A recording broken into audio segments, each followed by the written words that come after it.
Friends, we are here discussing a very important text which is generally in syllabi of universities. Rajasthan university, Sanskrit university और शिखावती university तीनों में third year में लग रहा है ये Tughlaq by Girish Karnad. Okay friends, अभी तक हम लोगों ने इसमें 9 सीन्स डिस्कस कर लिए हैं और देखा है हमने किस तरह से तुगलक का जो पॉलिटिकल करियर है उसका ग्राफ हमने देखा है। उसकी स्कीम्स के बारे में हमें पता चलता है, उस हिज पॉलिटिकल एम्बिशंस, उसका जो विजन्स है, his relationship with his amirs and sayyids, जो उसके बहुत ही भरोसेमंद दो जने हैं, अजीज और बरानी, और इन सब के बीच में एक बड़ा ही इंटरेस्टिंग करेक्टर है जो लगातार जो सुल्तान के जितने भी प्लान्स हैं, नजीब और बरानी ये तो हैं उनके तुगलक के बहुत क्लोज एड्स हैं, हेल्पर्स हैं, लेकिन अजीज का एक करेक्टर उभर के आता है which is totally a fictional character, और वो एक तरह से शो करता है कि जो सुल्तान की स्कीम्स हैं, जो उनके प्लान हैं, वो कितने रियलिटी चेक उनको देता है और उनको फुली एक्सप्लॉइट करता है। अब हम बात करते हैं इस प्ले के सीन 10 की। ये एक बहुत ही सिग्निफिकेंट सीन है। सिग्निफिकेंट इस सेंस में है कि एक और सुल्तान की स्कीम के बारे में हमें पता चलता है, and that is of introducing copper coins. Tughlaq जो है वो कॉपर कॉइन्स को इंट्रोड्यूस करते हैं बिकॉज एज हम ऑलरेडी डिस्कस कर चुके हैं, he was a visionary, he was a bold step taker, लेकिन वो उस चीज का रियलिटी चेक नहीं करते हैं। वो कॉपर कॉइन इंट्रोड्यूस करते हैं, लेकिन अजीज और अजीज जैसे बहुत सारे जो लोग होते हैं वो इस चीज का फायदा उठाते हैं and they start minting coins at home, fake currency generate करना शुरू कर देते हैं। और सुल्तान को फाइनली क्या करना पड़ता है, जितनी भी फेक करेंसी है उसको लेना पड़ता है, विड्रॉ करना पड़ता है, और लोगों को उसके बदले में एक्चुअल सिल्वर करेंसी देनी पड़ती है। तो एक तरह से बैकफायर हो जाता है, एक तरह से फ्लॉप हो जाता है ये प्लान। और ये जो सीन 10 है, it is all about this particular plan, और बड़ा ही टेंस सीन है। दो तीन एक इसमें इंपॉर्टेंट चीजें होती हैं। सबसे पहली बात तो जो है, जो सुल्तान की स्टेप मदर होती है, she comes and questions sultan's move. सुल्तान का ये जो कदम है ऑफ इंट्रोड्यूसिंग कॉपर करेंसी, उसको क्वेश्चन करती है एंड शोज दैट 500 गाड़ियां भर भर के कॉपर कॉइन्स जो है वो पैलेस के अंदर भर दिए गए हैं, और वो अपने जब भी विंडो ओपन करता है वहां से केवल वो ढेर दिखाई देते हैं।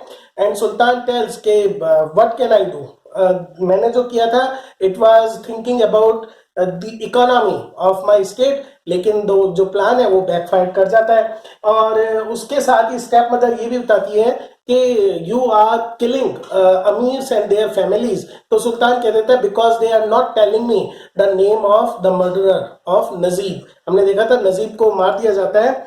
Now come the shocking revelation. Step mother वो कन्फेस करती है कि it was she who ordered Najib's death. Sultan is basically totally shattered and shocked by this confession. उनको विश्वास नहीं होता और वो कन्फ्रंट करते हैं अपनी स्टेप मदर को और पूछते हैं व्हाई। और वो स्टेप मदर बताती है because she was quite worried about the influence of Najib over sultan. उससे बहुत ज्यादा वो डर गई थी और इसलिए उन्होंने ये काम किया। Now, Sultan is totally shattered as I have told you। और एक बहुत फेमस लाइन इसके अंदर आती है, सुल्तान अपना रिएक्शन देते हैं, my skin drips with blood and I don't know how much of it is mine and how much of others. I started in search of you, Lord, why I am wandering naked in desert.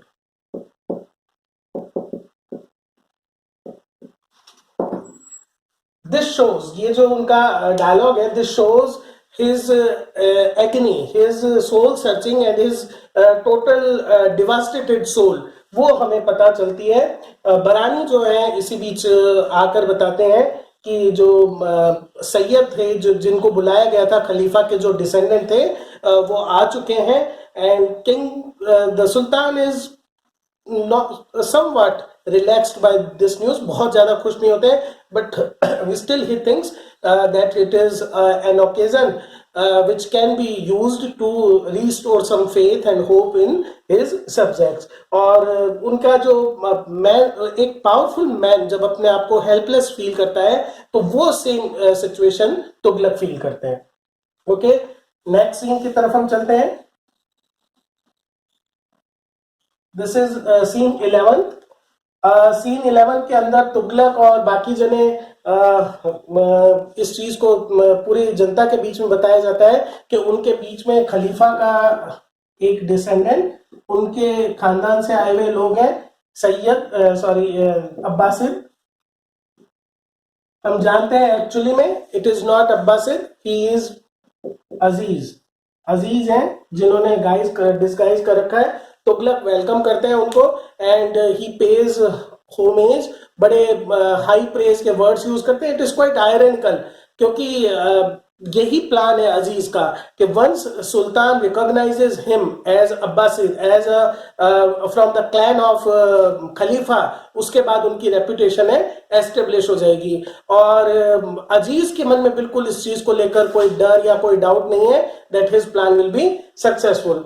वहां पर in fact एक Hindu women होती है जिसको अजीज ने लूटा हुआ होता है, उसकी पूरी फैमिली को। She try to raise her voice, वो बताना चाहती है उसकी रियलिटी को, बट शी इज साइलेंस्ड और अजीज को वेलकम, रॉयल वेलकम दिया जाता है। और इसके जस्ट बाद ही राइट्स होते हैं और बुरी तरह से वहां पर मारकाट मचती है मार्केट के अंदर। और सुल्तान एक्चुअली में ये जो इवेंट है ये शो करता है कि सुल्तान has completely lost his control over, not only over the citizens but also over his military powers also. Okay, next जो सीन है, सीन 12, ये रिलेटिवली सुल्तान से फोकस हटकर ये अजीज और आजम के बीच में प्लेड आउट सीन है, जिसके अंदर आजम is very anxious and he says to Aziz that okay, we should take some money from the palace and we should leave from here. Aziz says that why should we leave here, we are enjoying the royal hostage और यहाँ पर जो है हर चीज हमें अच्छे से मिल रही है, we are getting all what we desire for. But Azam says that we can be found out, और वो इस चीज से डरता है। and he says that even I have managed 2 horses and let's take benefit of the opportunity, मौके का फायदा उठाते हुए we should flee away. लेकिन अजीज कहता है मैं तो जाऊंगा ही नहीं, and I won't allow even you alone to leave. तो आजम कहता है why, क्योंकि अजीज कहता है this will create kind of suspicion कि रातों रात आजम कहाँ चला गया। and Azam it seems that Azam is not feeling comfortable. He thinks that there is a lot of risk in this high politicians game. उसको लगातार ये डर है कि कभी भी उनका जो भांडा है फूट सकता है। तो इस तरह से ये बात होती है और आजम थोड़ा सा नाराज होकर, डिसग्रंटल्ड होकर चला जाता है। And when now we come to the final scene, scene 13। अचानक ही पता चलता है अपने को सडन डेथ ऑफ, या फिर कहते हैं मर्डर ऑफ आजम। आजम का मर्डर हो जाता है and we can easily guess किसने आजम को मारा होगा। इट इज ऑब्वियसली अजीज, जिसको ये लगता है कि कहीं आजम जो है भाग न जाए और उससे उनका पोल ना खुल जाए। और अजीज को, क्योंकि वो उनके ही साथ होता है, तो अजीज को बुलाया जाता है क्वेश्चनिंग के लिए कि व्हाट हैपन्स, और यहीं पर अजीज अपने आप को रिवील करता है और शो करता है कि that he is not afraid, he has not lost his nerve. बिल्कुल वो बिल्कुल काम और पॉइज्ड मैनर के अंदर रिप्लाई देता है। एंड उससे पहले एक छोटा सा सीन है, बरानी की मदर एक्सपायर हो गई है, तो बरानी किंग से ही कहता है कि I want to go to her funeral rites. तो तुगलक कहता है of course you should go, और वो उनसे पूछता है वापस कब तक आओगे, तो बरानी रिमेन्स साइलेंट। और king the sultan now realizes that Barani doesn't want to come back, and it is another shock to him. देखिए उनके जो क्लोज कौन कौन थे, नजीब था, ही इज नो मोर। उनकी स्टेप मदर थी, वो उन्होंने छोड़ दी, खुद ने ही उन्होंने स्टोन टू डेथ उनको मरवा देते हैं। उससे पहले शिहाब था, उससे पहले उनका बचपन का दोस्त था एनुल मुल्क, जो उनके खिलाफ षड्यंत्र करा, वो अब जा चुका है। तो इस तरह से वन बाय वन लास्ट में बरानी बचे थे, और बरानी भी अब कहते हैं कि एक तरह से उनका जो खामोशी है, his silence is his answer that he want come back. तो उसके बाद अभी ये खड़े हुए ये डिस्कशन चल ही रहा होता है जब अजीज को वहां लाया जाता है, और अजीज बड़ी फ्रैंकली कन्फेस कर देता है that he is just a dhobi, और पूरा अपना एक वो प्लान बताता है अपना, किस तरह से उसने चार्ट करा है इस कोर्स को in the guys of a ब्राह्मण, एक्सप्लॉइटिंग ऑल द स्कीम्स, और बड़े ही कैंडिड वे में, आयरनिकल वे में वो एक चीज कहता है, क्या है, I am your true disciple, आपका सच्चा फॉलोअर, ट्रू डिसाइपल तो मैं ही हूं, जो आपकी स्कीम्स थी उसका सबसे ज्यादा फायदा तो मैंने ही उठाया है। एंड अचानक जो जब वो पूछता है Tughlaq aren't you afraid of death, तो उसके बाद अजीज बताता है कि मैंने ये भी जॉब करा था कि जो कॉर्प्सेस थे उनको पब्लिकली हैंग करना और उनके अंदर सॉ डस्ट भूसा भरने का। तब अचानक अजीज कहता है आई रियलाइज्ड, एक फिलोसॉफिकल चीज कहता है, this was all human life was worth. This was the real meaning of the mystery of death, strong and skin। इस तरह से जब वो ये बात कहता है तो एक तरह से वो शो करता है कि किस तरह से लाइफ जो है it doesn't have some significant value, इस लाइफ की कोई ऐसी वैल्यू नहीं है। Now Tughlaq is wonderstruck by this philosophical approach of Aziz, and he suddenly realises that he has lost what he has lost in his maneuvers, in his all plans। उनकी जो ambition है वो सारी उनको अचानक क्रिस्टल क्लियर होकर दिखाई देने लग जाती है। And he also says to Barani को, वो ये बात बोलते हैं कि यू मे लीव, तुम यहां से जा सकते हो बरानी, and all I need, Tughlaq, ये तुगलक की लाइंस हैं, all I need is myself and my madness. I have a companion to share my madness. Now the omnipotent God। इस तरह से वो बरानी को भी फेयरवेल बोल देते हैं सुल्तान, एंड ही सेज कि ठीक है, इट्स ओके, अब मुझे रियलाइज हुआ that all my schemes they were not, they didn't have carry any practical value. और ये कहकर ही ट्राइज टू से फेयरवेल टू एवरीवन, और इसी के साथ जो अजीज, जबकि बरानी फर्स्ट टाइम कहता है कि we should punish this man, लेकिन वो अजीज को न केवल माफ कर देते हैं, he appoints him as a minister to the Deccan part, which shows that he realizes that this man has fully fooled me or exploited my idealistic but not realistic, not practical schemes. और उसके बाद वो सोने की कोशिश करते हैं, अजान का या प्रेयर का टाइम वहां पर होता है, मुअज्जिन की कॉल वहां पर आती है, सुल्तान एक सेकंड के लिए उनका सर्वेंट सुल्तान को उठाने की कोशिश करता है, but finding that he is about to sleep और whether he is in sleep, it doesn't disturb the sultan, और प्ले कर्टेन इसके ऊपर साथ में आ जाता है, the play ends with this particular scene.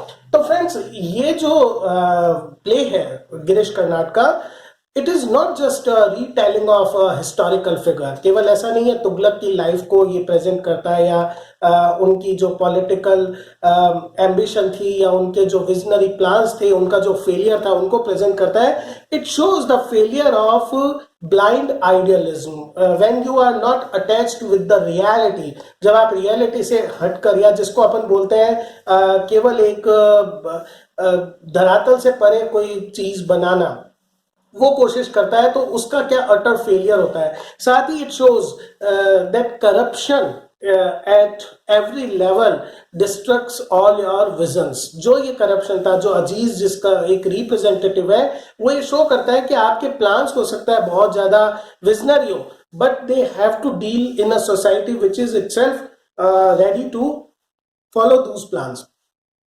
चाहे तुगलक का डिसीजन हो कैपिटल को मूव करने का, उसके मिनिस्टर्स का सपोर्ट नहीं होता, चाहे वो करेंसी से रिलेटेड उसका डिसीजन हो, उसके अंदर उसके पास एग्जीक्यूशन प्लान नहीं होता।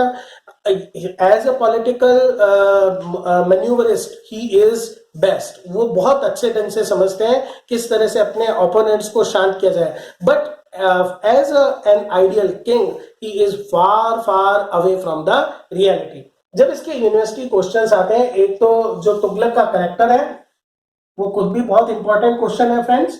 उसके अंदर आप इसके जो मेन बात लिखेंगे तुगलक के कैरेक्टर के बारे में, वो आप लिखेंगे टू साइड्स जो है तुगलक की।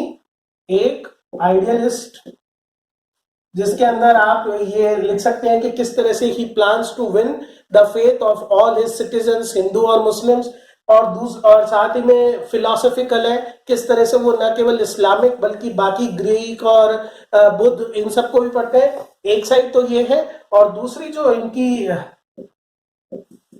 साइड है वो है क्राफ्टी एंड क्रूअल पॉलिटिशियन।